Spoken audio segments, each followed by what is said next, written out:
And I'm not even wearing any red today. So I must be part of that anti-Valentine's Day crowd. Because if you've noticed, man, people are talking about like, you know, I don't want to be pressured. I don't want to be forced to do this kind of forced love thing. Valentine's, and some people say, well, what if you don't have a partner? You Galentine's Day. This is the thing about these greeting day greeting card holidays, right? To pump up the greeting cards, to pump up the flowers, and now so everyone, and this is news is responsibility, right? To take the contrary viewpoint. So instead of sending flowers, what did the Washington Post do this week? They did a big takeout on why you shouldn't send flowers because they come from South America, they get flown in here, and by the time they get flown out to you, look at the waste and look at what it does to everything, right? Don't send flowers. And then, the inflation numbers on eating out versus eating in, don't eat out, which I know it upsets a lot of people because, it's a special deal to eat out, Valentine's Day. But no, you don't have to eat out. God. So if you're not into wearing red, if you're not, look, I sent out only a handful of, I sent out e-greetings to my Valentine folks, close friends, and also I do this to greet you all. If you are a special person, you know who you are. Happy Valentine's Day. I mean, I don't want it to feel like, something that you're compelled to do, like it's the 14th. And, a lot of people said, oh, it's a special day today. Oh, you mean Ash Wednesday? Today is Ash Wednesday. So from dusk to dust, right? This is the day, not that you fall in love. This is the day that you understand that you're a mere mortal. So I guess that's a good excuse to fall in love, right? Hey, we're just here this temporarily, so let's do it. Oh wow. Anyway, hey, it's Emil Guillermo, Emil Amok to you. This is my Takeout, Emil Amok's Takeout. My takes on all things considerable. I do this show. This is my secret podcast that I do live. So it's kind of like a de facto kind of Snapchat. Well, no, I stuff stays around, but you can catch this on YouTube, on my YouTube channel, Emil Amok 1, on Twitter, at X, sorry. I noticed someone for the first time putting X at whatever. So X at Emil Amok, EMILAMOK. I do this instead of putting it on the podcasting sites because this is intended to be a thing, a secret thing. Here it is. Welcome to it. Thank you for being here. I talk about the news. I talk about the news in an old-fashioned talk radio kind of way, right? Where you rip the news, you see where the news is. And my God, I mean, I did not want to get into the Kansas City Chiefs after the Super Bowl loss to the 49ers, or that the 49ers had to incur. I'm a 49er fan. And I thought the Chiefs, they did well to win. They came back. Great. Patrick Mahomes. Okay, great. But this was the 49ers here. Because I don't know if the 49ers can win again. I don't know. Because, people get older, right? And then Brock Purdy will get better, but everyone else will get older. And it's very fragile. They had people who got hurt just walking out, or not walking out. They were running out on the field. The 49ers were like pulling hamstrings and Achilles tendons. And it's sad. I mean, I don't know if they could do it. It's so hard to win. And I don't blame Kyle Shanahan, the coach. I blame the football gods. It's the football gods' fault. So anyway, I wasn't into the parade, but my God, the parade is it's dangerous out there. The shooting in Kansas City, and the latest. Let's see, what is the latest? The breaking news out of Kansas City: 1 dead. Oh my God, Several shot near Kansas City Super Bowl victory celebration. And it's going to get to, they have 2 armed people detained, according to news reports. But it's so sad. I mean, Union Station in Kansas City, I imagine it must be like all the other Union stations around the country. There's like a train transportation center, big center, throwback to the 19th century. But the police have said there's at least 1 person killed, several people shot.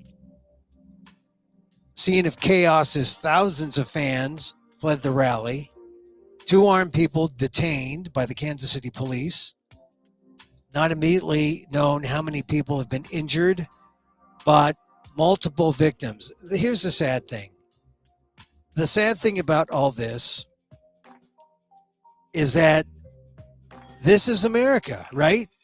We can't police ourselves. Or some people say, well, yeah, we were policing ourselves. We have our firearms. This is what happens. Things like this. I mean, we may be able to police ourselves, but we can't control ourselves. And I'm thinking that if you're going to have these mass gatherings, this is the problem of a society, of a country too big, that we automatically have to fear this sort of thing. Because to not have this thing means that everyone's on good behavior, and not everyone's going to be on good behavior. And all it takes is one, and boom. You know, I heard some reports say that they spent as much as $1 million to try to make sure there was security at these kind of mass gatherings, because this is not the first rodeo for the Chiefs in terms of these kind of, celebrations. It happened last year. They were thinking about, what are they going to do this year? And I think what this points to is that if we want to have mass gatherings, we may have to compromise, because it may be too expensive to have mass gatherings in America. Remember, this is a right in this free society, in democracy. But it may be too dangerous. It may be unless you put people through magnetometers to get into a big area that people can go and say, this is the safe zone. And then people outside aren't checked, and who knows what's going to happen. Although in life, that happens now, right? You go outside, there's no guarantee that you're going to be safe. There's always some kind of danger, but there's more danger now with the proliferation of guns, with the prevailing attitudes of people, with our mental health issues. I think the pandemic form of America, where we were isolated and we met virtually, I think that's going to be how we do mass gatherings. I mean, it's sad because it's not really social and fun, but it may be the only safe way to do it. I mean, if a team wins, well, we can't guarantee the safety of anybody. We don't have the money. We don't want to spend $1 million on a mass gathering. So we're going to send out a Zoom link, and we'll have a Zoom with 300,000 on Zoom. We'll break the internet. No, it's sad. I mean, I was not thinking that I was going to talk anything about the Super Bowl or this story today, but it's,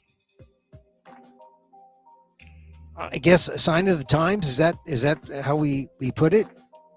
It's sad because it doesn't seem like, or it's coming to a point where we can't gather safely. We can't gather in a way that we can guarantee everyone's safety. That's a shame. That is a shame. Anyway, they haven't identified the person. I hope everyone comes out of it. I hope we minimize the amount of death. I mean, we have one death. What a way to mar a celebration, right?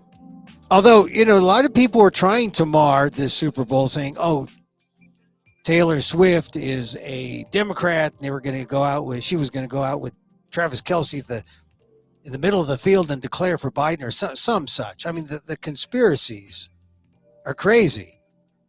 And I don't know. I'm kind of equanimous toward Taylor Swift. I think, good, nice, not my cup of tea, and I like white women. But, I mean, a little young. She's always been okay in my book.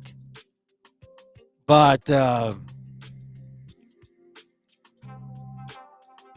she is one of the richest pop stars, the most popular of the pop stars right now.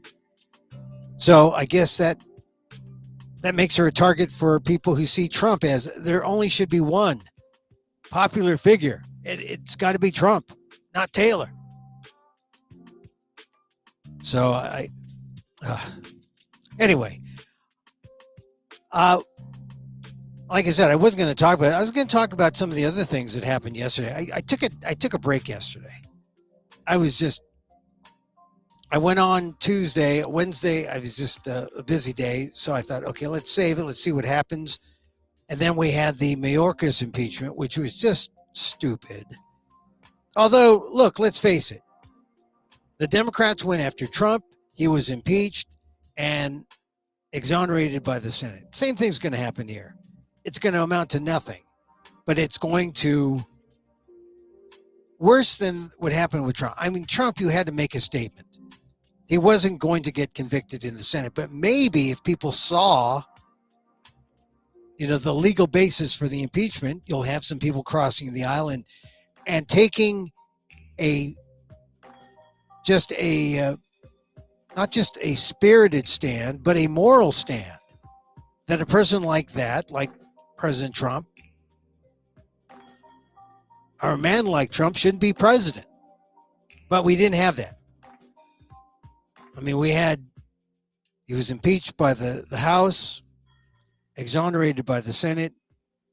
He's a blemished man, but didn't impact him at all. I mean, he's twice impeached. Doesn't impact him at all. He's got four criminal indictments.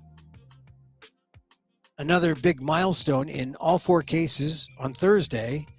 And people still say, oh, but we want him as our president, which is the crazy thing. So I don't know how we resolve this as a society when we say it's okay to be lawless. Look at Trump. But we want law and order? I don't know. So Mayorkas got impeached, first time ever, which is absolutely crazy. Same thing's going to happen. He's going to be exonerated by the Senate. He was impeached by one vote. And of course, yesterday, with Tom Suozzi winning Santos' seat in Long Island, narrow Republican margin, and that margin could be erased in the next election. So who knows? You need something like a majority in both the House and the Senate to move some things, and then still you have veto power if the executive branch is the opposite. But we need something where we move together in a bipartisan way where it doesn't matter, if you're Democrat or Republican. It just matters that morally we're thinking the same. We're thinking about America. And that's what's lacking now. That's what's missing. And it's kind of a shame because we're sending mixed signals to the world. And I think even within, we are confused and don't know what we should do because our leadership is just not, well, maybe that's the style of politics. We don't want to give an inch. We don't want to give a quarter. We don't want to move toward the middle together. And it's getting to the point where we don't like each other. That's the real problem with this kind of divisive politics. And is it about identity? I don't know. It should be about what's best for America, really. And here's the thing about Mayorkas that bugs me.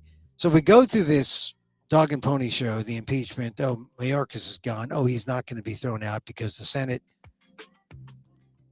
you're not going to get 2/3 vote in the Senate to convict him.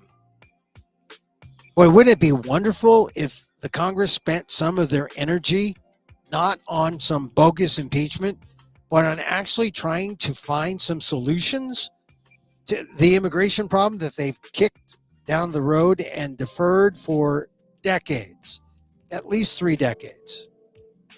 It is ridiculous how all we want to do is send messages to each other about how bad the immigration problem is.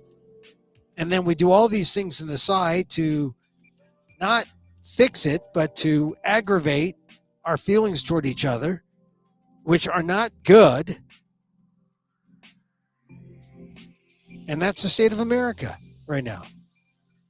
The Mayorkas impeachment kind of says where we are. We're stalemated against ourselves. It's not good. You can see my column on the ALDEF blog, the Asian American Legal Defense and Education Fund. I wrote on Monday about this ageism idea that Robert Hur, the special prosecutor, kind of lit and ignited. And people are still talking about it only because they're only talking about Biden's age and his memory. And they're not mentioning Trump's age. He's old too. But the point is, this is always going to be an issue. It's always going to be an issue. It's not going away. And it's not going away because as time goes on, Biden and Trump only get older. They don't get younger. So this is going to be around. So, of course, the Democrats they don't know what to do. They're saying, oh, my God, get Kamala Harris out there, which is fine, but the Republicans had it in for Kamala Harris, and they were going after her for, with extreme racist and sexist kind of overtones. So you have sexism and, misogyny. You have racism coming at the Democrats, and now you have this ageism thing. You have all 3 things coming at them. And I always said, I thought that ageism was going to help us come together. Because no matter how, what's your ethnicity, you do see our commonality. We're fighting Father Time. So maybe we would be able to come, find that common ground and work together. That was my thought about 25 years ago. Maybe more like 30 years ago. Now I see it as extremely naive. It just never goes away. Ageism. If I had hoped that ageism was going to be the thing that wakes us all up and sees us as united, no. We may never be. So that's the sad thing about this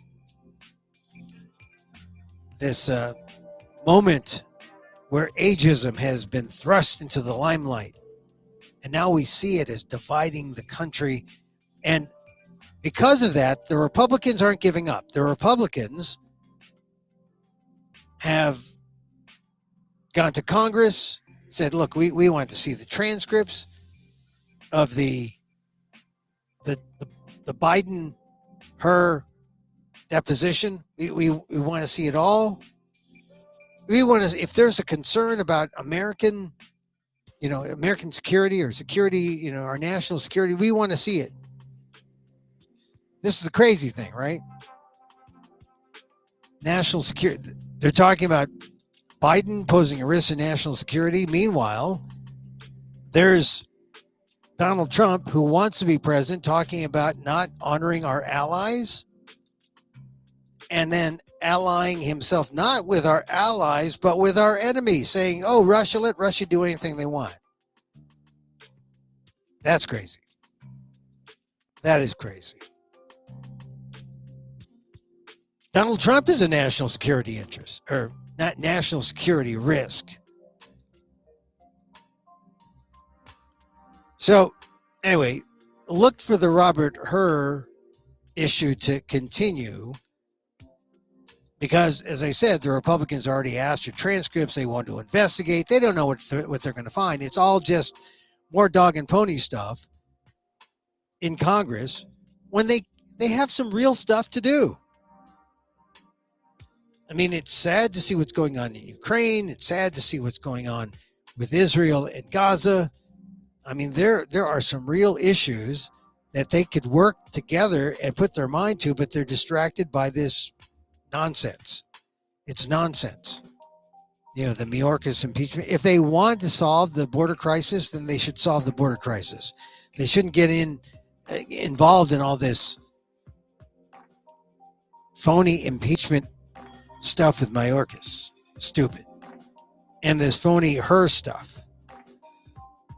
And of course, we know that Congress can't solve the border crisis because Donald Trump has gone to the Republicans and said, hey, we can't let Biden win. We got to keep this as an issue for us. So they're willing to let it go, which is morally irresponsible.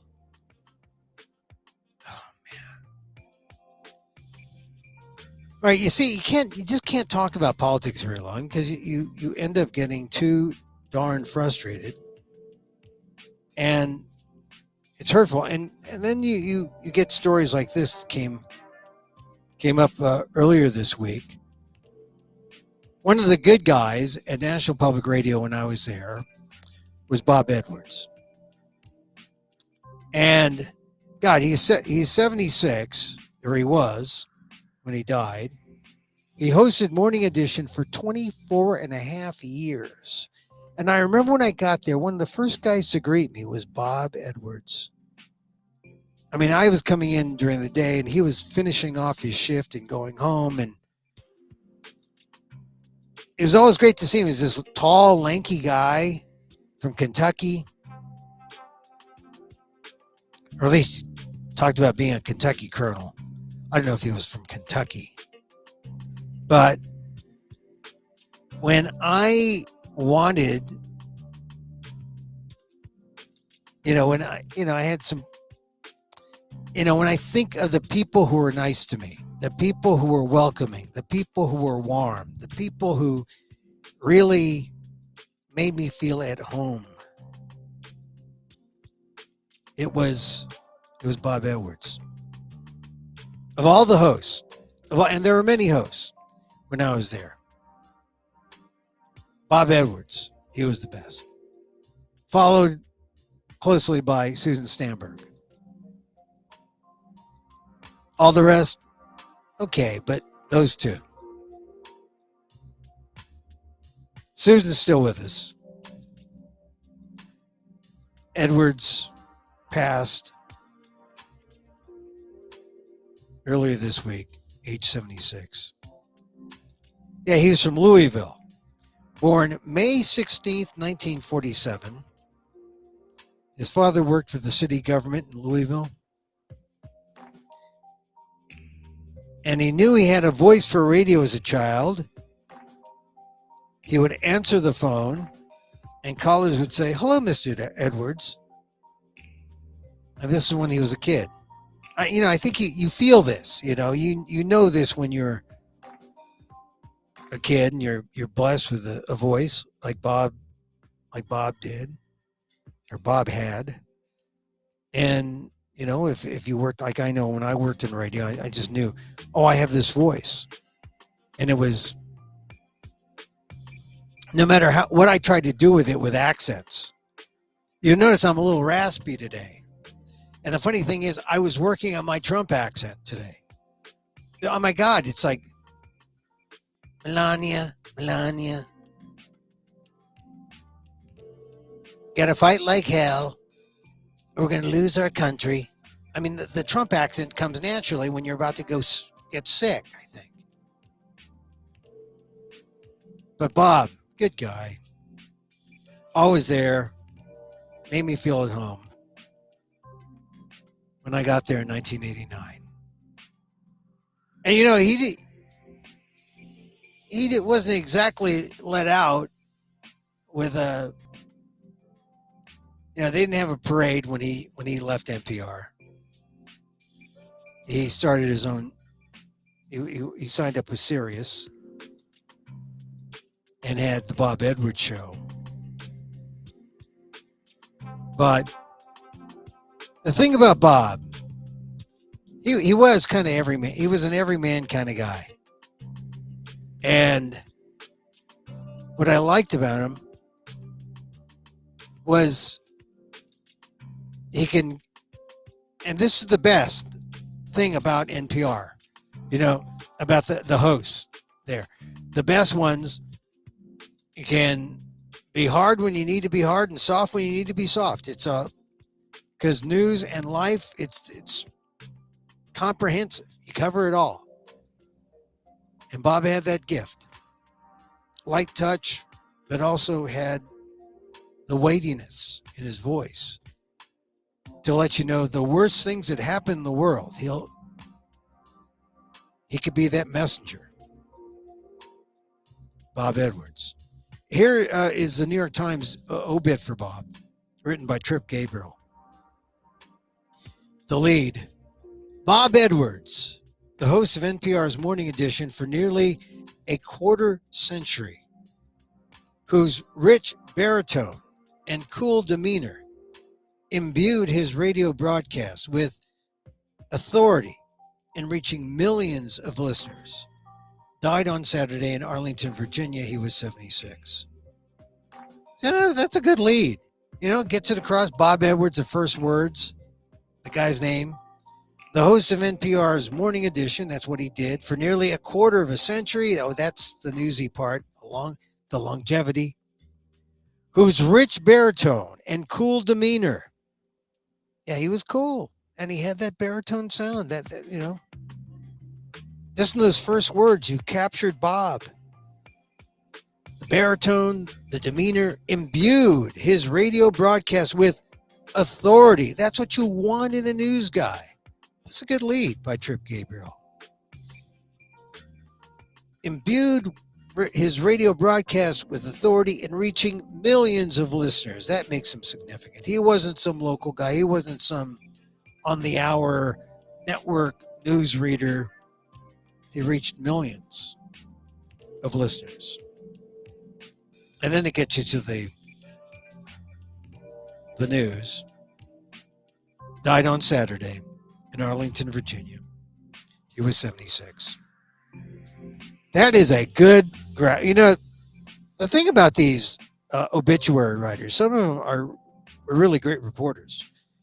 Sam Roberts, Trip Gabriel. I mean, they were all great writers for the times, but they kind of like, I think, look, I don't want to be pejorative saying, oh, well, you're going to be on the obituary desk. No, it's more like you have to grapple with history.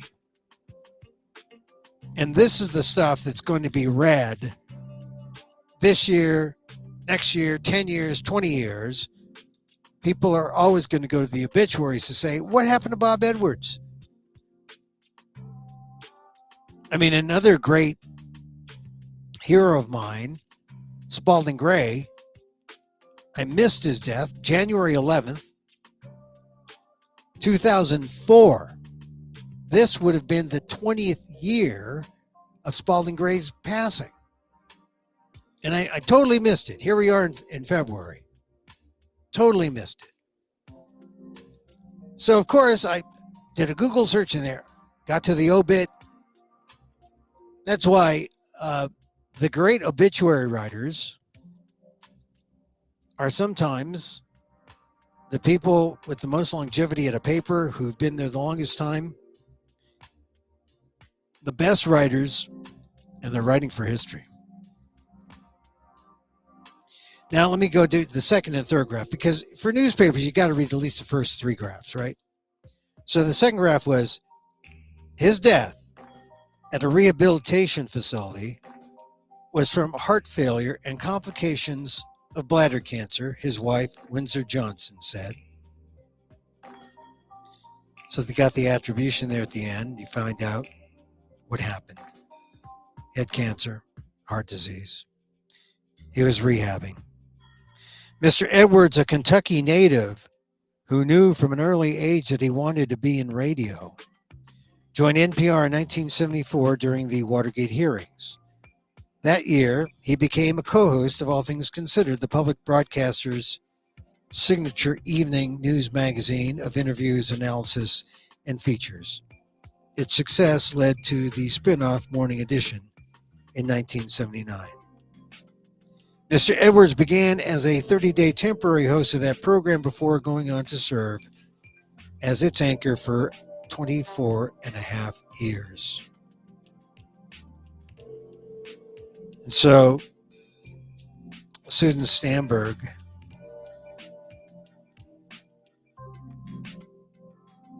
is quoted here. Susan Stamberg, his co-host on All Things Considered, in an interview with NPR for its obituary about Bob Edwards, described their oil and vinegar chemistry. That's sort of like my chemistry with Susan. Now, I love Susan. She helped me. She tried to help me when I was there. We had to dodge some slings and arrows. We had 5 good, if rocky, great years together until we sort of got one another's rhythm, because he was Mr. Cool. He was Mr. Authoritative and straight ahead, she said. I was the New Yorker with a million ideas and a big laugh, but we really adjusted rather well. She called him the voice we were up to for a quarter century. Gotta say, Bob was there. He was always there, and that's one of the things about radio, one of the things about why I do something like this, because when you start doing radio locally or nationally or whatever, there's this idea that, I am part of this thing. I'm part of your day. I'm going to be there. And you don't want to miss it. You don't want to miss. That was the beauty about having a voice like Bob's there for you on NPR. And I only started listening to NPR, when was it? It had to be, 70, maybe while in college, 73, 74 maybe. Bob was there. And then, of course, when I got to NPR in 1989, that was special. I'd see Bob walking the halls. We were on M Street at the time. M Street, which was, now they got their own building, right? M Street. We were on M. And then when I got there, they made it mandatory that I'd have lunch with Susan. And I liked Susan a lot, Susan Stamberg. But boy, when I heard that Bob had passed,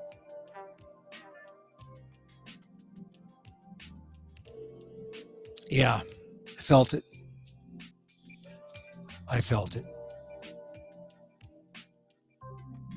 So anyway, farewell, Bob Edwards. Morning Edition.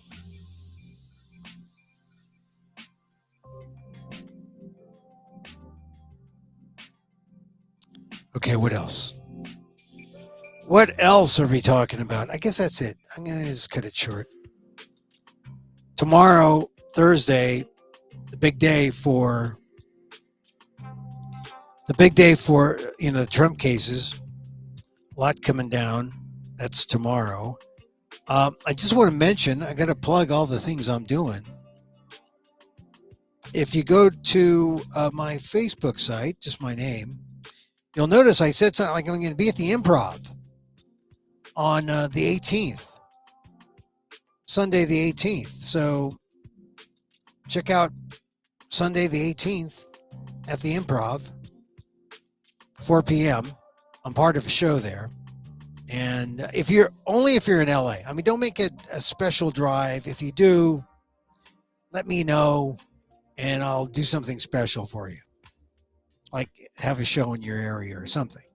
But if you happen to be in LA and it's not a bad drive for you, Sunday the 18th, I'm going to be there. Improv on Melrose at 4 p.m. Just a short set talking about me. Then I'm at the Rogue Festival in Fresno, Saturday, March 2nd at 2 p.m., Saturday, March 2nd at 9:30 p.m. Oh, my God. And then Sunday, March 3rd at 2 p.m., no rest for the weary. I've got 3 shows in 24 hours. It's crazy.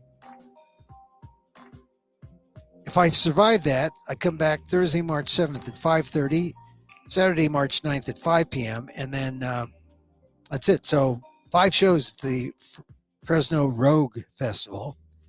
I'm doing Emil Amok, Lost NPR host, a new version, new stories. Come see it if you're in and around the Central Valley. Also, I'm in New York City at they're not calling it the Frigid Fringe. It's the Frigid Fringe last year, or was, and it didn't snow. It hadn't snowed in a couple of years, and not today, or, this year it snows. Big nor'easter today. And so they actually, in their wisdom, they moved the Frigid Fringe to April, and now the chances of better weather are good. And so I'll be there April 8th at 8:10, Saturday the 13th at 5:20, Friday, April 19th at 8:10, April 5th at 9:50, that's a Friday, and Sunday, April 21st at 5:20. So April in New York. Come see me. And then Orlando, I'll be in Orlando in May. So I'm all over doing my show. Emil Amok, Lost NPR host, vegan, trans dad. Ooh, trans dad? Did you say what I think you said, Emil? You're going to have to see it. You're going to have to see it. All right. Thank you for watching. Like I said, if you found us, tell your friends. YouTube at Emil Amok1, Facebook at emilguillermo.media, X at Emil Amok. We meditate. Man, I had a bad night's sleep yesterday, which is another reason why I did not do a live show yesterday. But I had a good night's sleep tonight, or last night, and so I said, I'm going to go talk about a lot of things to talk about. And makes a difference, It makes a difference. Oh, and then Valentine's Day. Hey, I love you. You know that, right? I mean, I don't want to force you to do anything like go out to eat, go out to, send flowers. There's all this. There's a lot of anti-Valentine's kind of thing. Because people feel like, hey, why are you forcing me into this love thing? Which is, I'm down with that. I agree. So let's push Ash Wednesday. That's what it is. It's Ash Wednesday. And on Ash Wednesday, dust to dust, right? It's the reminder, get your ashes. You're not going to last forever. If you're a good Catholic, you understand. This is not a day for carnal desires. This is a day for understanding your place in the spiritual world and where the spiritual and the material end. and maybe where they meet. And then you go off and you're reminded. You leave the ashes behind. Think about that. You know, we do a little self-love. Do a little self-love. Self-love on Valentine's Day. Valentine's self-love. Yeah, that's what it's about. Metta, M-E-T-T-A, a little metta. And so, as I wish for me, I wish for you. May you be safe. May you be happy. May you be healthy. And may you live with ease. Emil Guillermo here. Till next time. Mahal.